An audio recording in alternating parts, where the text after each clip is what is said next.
الصلاة والسلام عليك يا نبي الله صلی اللہ تعالی علیہ وسلم۔ حضرت ابو ہریرہ رضی اللہ تعالی عنہ سے ایک حدیث بخاری شریف میں ہے جس کا ترجمہ پیش کیا جاتا ہے۔ میرے پیارے آقا صلی اللہ علیہ وسلم کے پیارے دیوانوں، رسول پاک صلی اللہ علیہ وسلم نے ارشاد فرمایا، اللہ تعالیٰ کے کچھ فرشتے راستوں میں ذکر کرنے والوں کو تلاش کرنے کے لیے گھومتے رہتے ہیں۔ بخاری شریف کی حدیث پاک ہے۔ حضرت ابو ہریرہ اس حدیث کے راوی ہے، بڑے مشہور صحابی ہے، اور زیادہ تر روایات حضرت ابو ہریرہ سے منقول ہے۔ آپ نے یہ نام بار بار سنا ہوگا، حضرت ابو ہریرہ بڑے مشہور صحابی ہے۔ وہ بیان کرتے ہیں کہ حضور نے فرمایا کہ کچھ فرشتے ایسے ہیں اللہ کی طرف سے جو راستوں میں ذکر کرنے والوں کو تلاش کرتے ہیں، اور ذکر میں سب آ گیا۔ یہ جو ہم ابھی بیٹھے ہیں یہ بھی ایک ذکر ہے، نماز ذکر ہے، قرآن کی تلاوت ذکر ہے، ماں باپ کی فرما برداری یہ بھی ذکر ہے، رشتہ داروں کے حقوق ادا کرنا وہ بھی ذکر ہے، پڑوسیوں کے ساتھ حسن سلوک وہ بھی ایک ذکر ہے، برابر۔ اب یہ تمام چیزیں ذکر میں آتی ہے تو سرکار فرماتے ہیں کہ کچھ فرشتے ایسے ہیں جو راستے میں گھومتے ہیں اور ذکر کرنے والوں کو تلاش کرتے۔ کون ہے جو اللہ کا ذکر کر رہا ہے؟ اب اگر اس میں آپ مسجد میں بیٹھ کے اللہ کی بارگاہ میں سجدہ ریز ہو رہے تو بھی ذکر ہے، اور گھر میں بیٹھ کے اگر آپ اپنے ماں باپ ہیں اور ان کی خدمت کرتے تو وہ بھی ایک ذکر ہے۔ آگے سماعت فرمائے، جب وہ ذکر کرنے والوں کی کسی جماعت کو پاتے ہیں تو ایک دوسرے کو پکارتے ہیں کہ آؤ اپنے مقصد کی طرف، یعنی مل گئے جنہیں ہم تلاش کر رہے تھے۔ جب وہ دیکھتے کہ ہاں یہاں پہ لوگ جمع ہو کر کے ذکر کر رہے تو وہ ایک دوسرے کو بلاتے، آ جاؤ، ہم جس کی تلاش کر رہے تھے وہ ہم کو مل گئے ہیں۔ پھر وہ فرشتے ذکر کرنے والوں کو، دیکھیے ذکر کرنے والوں پر اللہ کی رحمتیں برکتیں آپ دیکھیں، پھر وہ فرشتے ذکر کرنے والوں کو اپنے پروں میں ڈھانپ لیتے ہیں۔ وہ فرشتے، کیونکہ فرشتوں کے پر تو بڑے بڑے ہوتے ہیں نا، یہ جو آپ سوچتے ہوں گے چھوٹے چھوٹے پر ہوں گے، ایسا نہیں، بڑے نورانی پر ہوتے ہیں اور بہت بڑے ہوتے ہیں ان کے فرشتوں کے، اور وہ اپنے پروں میں ڈھانپ لیتے محبت اور پیار کے طور پر۔ پھر وہ اپنے رب کے دربار میں حاضر ہوتے، ان کو ایسے پروں میں ڈھانپنے کے بعد پھر وہ فرشتے اللہ کی بارگاہ میں جاتے ہیں، اور تو اللہ تعالیٰ ان سے پوچھتا ہے، حالانکہ اللہ کو اپنے بندوں کا حال خوب معلوم ہے، اللہ کو تو سب پتہ ہے کون بندہ کیا کرتا ہے، لیکن اللہ تعالیٰ فرشتوں کی زبان سے سننا چاہتا ہے۔ جیسے ہوتا ہے نا کہ ایک بڑا آدمی ہوتا ہے اور اس بڑے آدمی کی اگر کوئی تعریف کرتا ہے اور پھر تیسرا آدمی جا کر کے جب اس کو بتاتا ہے کہ وہ آدمی آپ کی تعریف کر رہا تھا، تو کبھی کبھی کہ ہم کو اچھا لگتا ہے، محبت جب آتی ہے تو ہم پوچھتے ہیں اچھا وہ کیا کہہ رہے تھے میرے بارے میں، کیا، حالانکہ ہم کو پتہ ہے کہ وہ آدمی میرا دوست ہے تو میری تعریف کرے گا، اچھا ہی کہے گا۔ جیسے مثال کے طور پر سمجھانے کے طور پر بول رہا ہوں کہ میں مفتی صاحب ہے، یہ ہے وہ ہے فلاں، تو اب مجھے جب لگے گا کہ یار مجھ سے تو میں پوچھوں گا اچھا انہوں نے میرے بارے میں کیا کہا، تو آپ کے بارے میں انہوں نے ایسا ایسا کہا، آپ کی تعریف کر رہے تھے، اچھا اور کیا بتایا انہوں نے، ہوتا ہے نا ایک بڑا آدمی پوچھتا ہے محبت کے طور پر۔ تو ایسے ہی اللہ تعالیٰ فرشتوں کو پوچھتا ہے کہ میرے بندوں جب تم گئے تو کیا کر رہے تھے۔ حالانکہ حدیث میں حضور فرماتے اللہ سے بہتر کوئی نہیں جانتا ہے بندوں کے حالات کو، کوئی نہیں جانتا ہے، اللہ سے ہم اپنے آپ کو بچا نہیں سکتے۔ قرآن میں اللہ نے خود ذکر فرمایا کہ تم میری نظروں سے بچ نہیں سکتے ہو، آپ کتنی بھی دیوار قائم کر لو، انسان سے بچا سکتے ہو اپنے آپ کو لیکن اللہ سے نہیں بچا سکتے ہو۔ تو حدیث پاک میں سرکار خود ارشاد فرماتے ہیں حالانکہ اللہ تعالیٰ اپنے بندوں کے حال کو خوب جانتا ہے، لیکن فرشتوں سے اپنے ذکر کرنے والے بندوں کی تعریف سننا پسند فرماتا ہے۔ اللہ کو پسند یہ ہے کہ میرے بندے جو ذکر کر رہے میرا، میں فرشتوں کی زبان سے ان کی بڑائی سننا چاہتا ہوں، ان کا ذکر سننا چاہتا ہوں۔ اے فرشتوں تم نے میرے بندوں کو کس حال میں پایا، کیا کر رہے تھے میرے بندے؟ تو فرشتے عرض کرتے ہیں یسبحونک ویکبرونک ویحمدونک ویمجدونک، جس کا ترجمہ ہوتا ہے پاک پروردگار عالم تیرے بندے تیری تسبیح بیان کر رہے تھے، تیری بڑائی بیان کر رہے تھے، تیری تعریفیں بیان کر رہے تھے، تیری بزرگی بیان کر رہے تھے۔ اللہ تعالیٰ ارشاد فرماتا ہے ہل رعونی، کیا انہوں نے مجھے دیکھا ہے؟ اللہ فرماتا ہے فرشتوں بتاؤ کیا ان زمین پر رہنے والوں نے مجھے کبھی دیکھا ہے؟ فرشتوں سے اللہ فرماتا ہے اور دیکھا ہے ہم نے اللہ کو؟ نہیں دیکھا ہے۔ اصلی ایمان بھی یہی الذین یؤمنون بالغیب، قرآن پاک میں سورہ بقرہ کی جو شروعات کی آیتیں ہیں نا، الف لام میم ذالک الکتاب لا ریب فیہ ھدی للمتقین، یہ وہ کتاب ہے جس میں کوئی شک نہیں اور اس میں ہدایت ہے متقیوں کے لیے۔ پھر آگے اللہ فرماتا ہے متقی کون؟ دیکھیے قرآن کی جو آیتیں ہیں، جتنی بھی آیتیں، آیتوں کا ایک نظام ہے، اس کا طریقہ ہے کہ پہلی والی آیت کا سوال کا جواب دوسری آیت میں مل جاتا ہے۔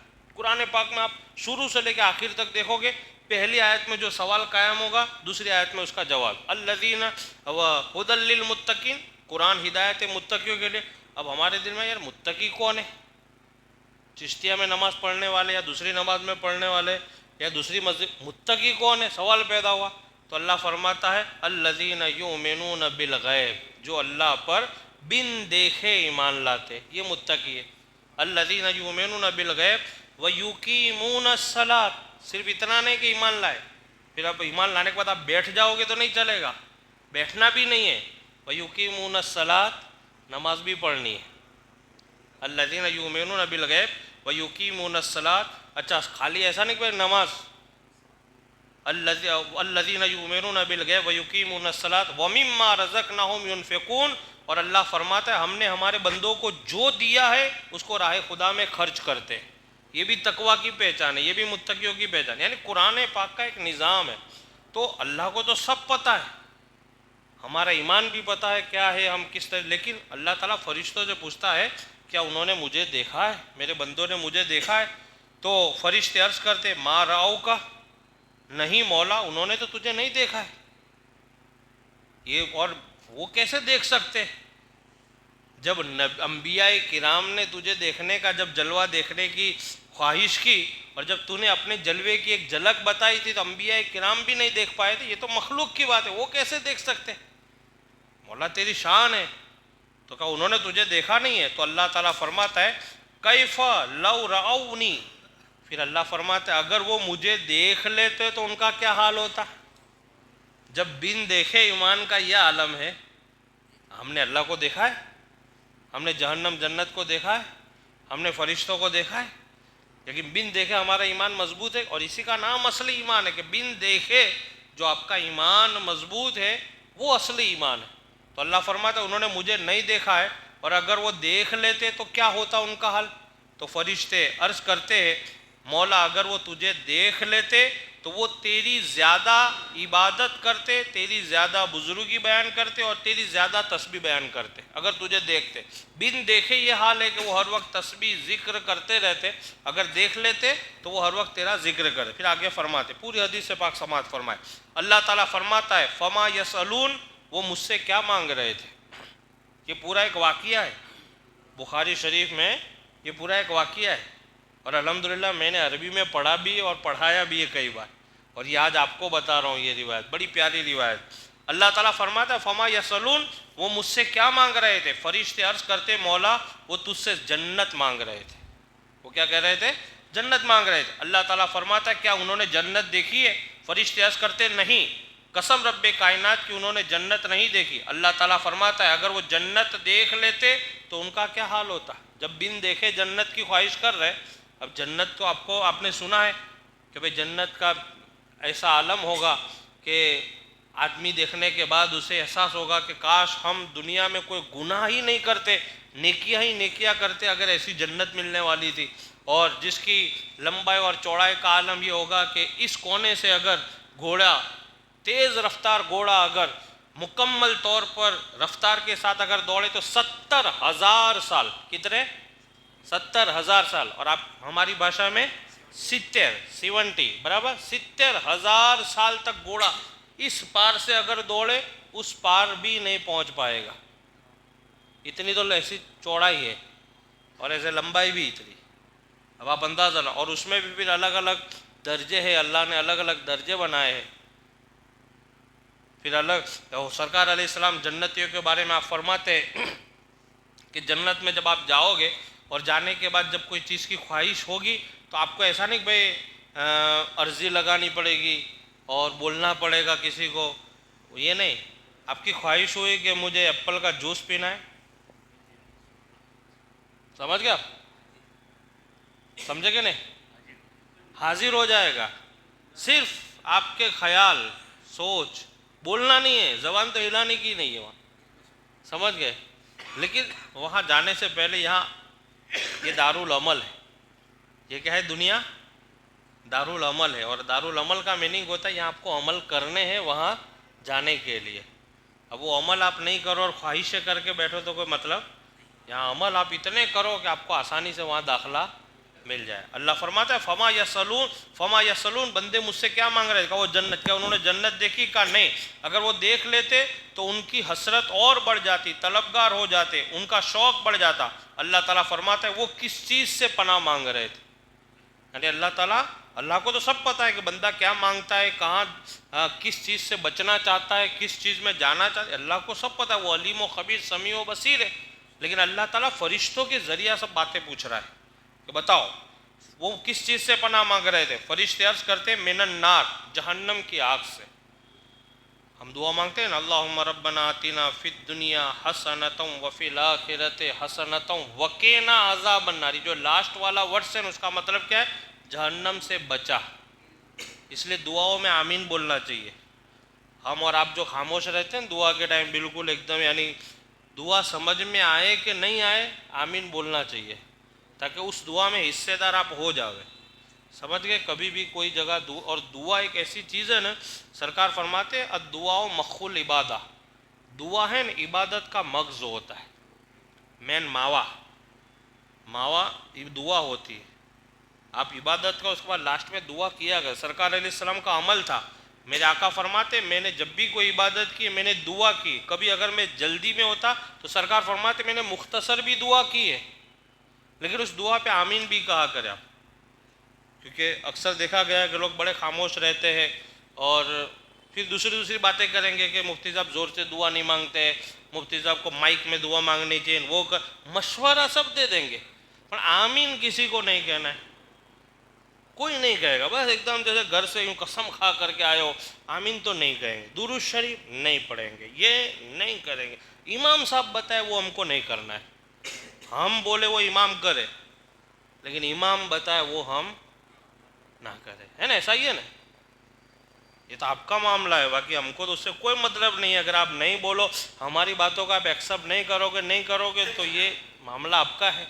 یہاں نہیں سمجھو گے تو اندر تو سمجھنا ہی سمجھنا ہے. سمجھ رہے آپ میرا اشارہ؟ کہاں؟ قبر میں سمجھ میں آ جائے گا. اور میں نے ہمیشہ آپ سے کھلے لفظوں میں ہی بات کی ہے. بہت سارے لوگ مفتی صاحب مغرب کی دعا نا مائک میں کرے تو اچھی بات ہے نا، اس میں تم ٹک کر ہی پکڑو گے آپ، لیکن آپ کو آمین نہیں کہنا ہے. نہیں، زبان نہیں لائیں گے امام کے اوپر. امام بس امام کے پیچھے پڑھیں گے، نماز نہیں پڑھیں گے. یہ سسٹم بدلیا، اس طریقے کو چھوڑیے. اب آپ نماز پڑھیے، آپ امام کے پیچھے مت پڑھیے اور آمین بولنے کی ذرا ایک جذبہ بنائیے. دعا تو دعا ہے. اب اس کے لیے مائک میں سنائی نہیں دیتی، آپ کو سنائی دے گی جب بھی آپ آمین کہو گے. آپ نے ایسی کوئی قسم کھائی ہے؟ نہیں، خلاصہ دو. کچھ لوگ تو ایسے امام صاحب سے خلاصہ کرواؤ اس کا. ہم آپ کو خلاصہ کم دے رہے ہیں. ہمارے ہر عمل پہ آپ نظر رکھتے ہو یا یہ کم خلاصہ ہے؟ ہم کہاں بیٹھتے وہ آپ نظر رکھتے ہو، کیا یہ کم خلاصہ ہے؟ ایک آدمی نے تو لکھا ہے کہ آج کے دور میں لوگ امام پہ جتنی نظر رکھتے اتنی اگر اپنی اولاد پہ نظر رکھیں گے تو ماحول بڑا سدھر جائے گا. ضرورت ہے نا. تو یہ آپ دعاؤں میں ذرا آمین کہنے کا ایک جذبہ بنائے. آپ آمین کہیں. پتہ نہیں ہم سب آمین بولیں گے تو کس کا آمین اللہ کی بارگاہ میں قبول ہو جائے. ایک جگہ ایک صوفی مفسر نے لکھا ہے، صوفی مفسر نے، جس کو تفسیر صوفیانہ کہتے ہیں، کہ دیکھو نماز میں جتنے بھی لوگ آتے ہیں، جماعت کا جو فائدہ ہے وہ یہ ہے کہ کوئی سجدہ صحیح کرتا ہے، کوئی نہیں کرتا ہے، کسی کے سجدے میں غلطی ہوتی ہے نہیں ہوتی ہے، لیکن ان سر جھکنے والوں میں ایک سر ایسا ہوتا ہے کہ جس کو اللہ نے پسند فرمایا ہے. جھکنے والے سروں میں ایک سر ایسا ہوتا ہے کہ جس کو اللہ نے پسند فرمایا، اور اس سر کے سجدے کی وجہ سے اللہ سب کے سجدوں کو قبول فرماتا ہے. سب کے سجدے قبول ہو جاتے ہیں. حج میں بھی یہ ہوتا ہے، لوگ جاتے ہیں بڑے ارکان ادھورے رہتے ہیں، لیکن میرے آقا نے ارشاد فرمایا ہے کہ حاجیوں میں اللہ تعالیٰ ایک بندہ ایسا کھڑا کرتا ہے کہ جس کی بدولت تمام حاجیوں کے حج کو اللہ قبول فرماتا ہے. تو اس لیے یہ سب چیزیں، آمین کہنے کا مطلب یہ ہے. باقی دعا آپ اپنی اپنی سب کر کے چلے جاؤ، آمین کہنے کی ضرورت نہیں. سرکار کا فرمان ہے دعا کرو، اس پہ آمین کہا کرو، درود پاک پڑھا کرو. اس پر ہم کو عمل کرنا چاہیے، نہیں کہ آپ دوسری چیزوں کی طرف توجہ دیں. ان چیزوں کی طرف آپ توجہ رکھیے. آگے سماعت فرمائے تو کہتے ہیں کہ کیا جہنم سے کس چیز سے پناہ مانگتے ہیں؟ تو فرشتے عرض کرتے مولا وہ تو جہنم کی آگ سے پناہ مانگتے. اللہ تعالیٰ فرماتا کیا انہوں نے جہنم کو دیکھا ہے؟ فرشتے عرض گزار ہوتے نہیں، قسم رب کعبہ کی انہوں نے اس کو نہیں دیکھا. ہم نے جہنم کو کہاں دیکھا ہے؟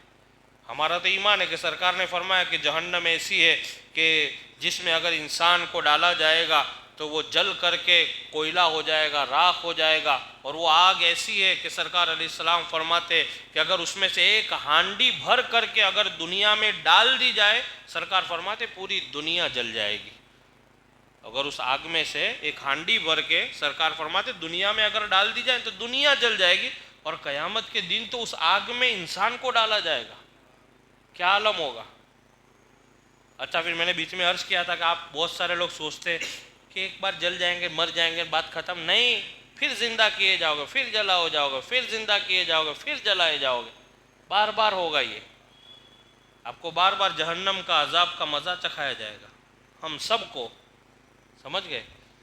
تو کہتے ہیں کہ اللہ تعالیٰ فرماتا ہے اگر وہ دیکھ لے تو ان کا کیا حال ہوتا. فرشتے کہتے ہیں اگر وہ اسے دیکھ لیتے تو اس سے اور بھاگتے اور زیادہ ڈرتے. یعنی جہنم کی آگ کو دیکھ لیتے مولا اور زیادہ ڈرتے. پھر اللہ تعالیٰ فرماتا ہے، پھر آخری حدیث کا آخری لفظ دیکھیں آپ، ذکر کرنے والوں کے لیے اللہ کا فضل و کرم. پھر اللہ تعالیٰ فرماتا ہے اے فرشتو تم گواہ رہنا. اللہ کیا فرماتا ہے لاسٹ میں؟ فَأُشْهِدُكُمْ أَنِّي غَفَرْتُ لَهُمْ. اے فرشتو تمہیں گواہ بناتا ہوں کہ میں نے ان سب کو بخش دیا ہے. ذکر کرنے والوں کو بخش دیا. فرشتوں گواہ رہنا. حالانکہ اللہ تعالیٰ کی ذات تو وہ ہے انہ لا یخلف المیعاد، اللہ اپنے وعدے سے کبھی پلٹتا، لیکن اللہ نے گواہ جو بنانے والی بات کی وہ انسانی بلبوتے کے تحت پر، تاکہ میرے بندوں کو اطمینان آ جائے، سکون آ جائے. جیسے حضرت ابراہیم علیہ السلام نے کہا تھا مولا تو مردوں کو کیسے زندہ کرتا ہے، مجھے دیکھنا ہے. تو اللہ نے فرمایا اولم تؤمن، اے ابراہیم کیا تم کو بھروسہ نہیں ہے مجھ پر؟ تو کہا کہ بھروسہ تو ہے، ولیکن لیطمئن قلبی، مولا میں تو اس لیے دیکھنا چاہتا ہوں تاکہ میرے دل کو ایک سکون مل جائے. حضرت عزر علیہ السلام نے بھی کہا تھا مولا تو مردوں کو کیسے زندہ کرتا ہے، وہ مجھے دیکھنا ہے. حضرت عزر علیہ السلام اللہ کے نبی، انہوں نے ایک بستی دیکھی پوری کھنڈر ہو گئی تھی. تو کہا اللہ اس کو دوبارہ کیسے بسائے گا، یہاں تو بالکل یعنی ویران ہو گیا ہے. تو اللہ تعالیٰ نے حضرت عزر کو 100 سال سلائے. کتنے سال؟ 100 سال. فوراً کہا سو جاؤ، سو گئے. اور جب اٹھے نا تو 100 سال کے بعد پھر اللہ نے فرمایا عزر کتنا سوئے ہو؟ تو اب ان کو تو ایسا کہ ہم سوئے ہیں ابھی اٹھے. تو اللہ نے فرمایا کتنا سوئے؟ تو حضرت عزر علیہ السلام کہتے مولا مجھے ایسا لگتا ہے میں کچھ گھنٹے سویا ہوں یا کچھ ٹائم سویا ہوں. تو رب فرماتا ہے کہ عزر کچھ ٹائم ہے، 100 سال ہم نے آپ کو سلایا ہے. کتنے سال؟ اور 100 سال کے بعد دیکھو پھر ہم نے آپ کو اٹھایا ہے. تو بس یہ منظر ہوگا کہ لوگ مر جائیں گے، قبروں میں جائیں گے، میدان محشر ہوگا اور ہم لوگوں کو اسی طریقے سے آسانی سے اٹھا لیں گے. یعنی اللہ نے اپنی قدرت کا اظہار فرمایا کہ ہمارے لیے کوئی بڑی بات نہیں ہے کہ دنیا کو مٹانے کے بعد واپس لانا ہے.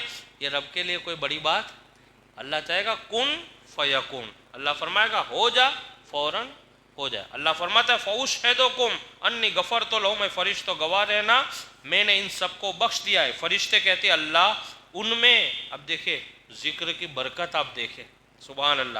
پھر فرشتے عرض کرتے مولا ان میں ایک آدمی ایسا تھا جو ذکر نہیں کر رہا تھا۔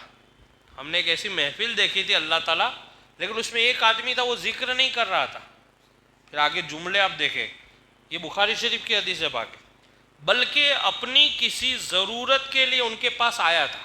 وہاں ذکر کرنے سب بیٹھے تھے، وہ ذکر کی نیت سے نہیں آیا تھا، لیکن وہ کسی کام سے آیا تھا اور وہاں بیٹھ گیا تھا، انتظار کر رہا تھا، تو وہ کسی کام سے آیا تھا ان کے پاس بیٹھ گیا۔ تو اللہ تعالیٰ فرماتا ہے لا یشقا جلیسہم، ان کے پاس بیٹھنے والا بھی محروم نہیں رہے گا، اسے بھی بخش دیا جائے گا۔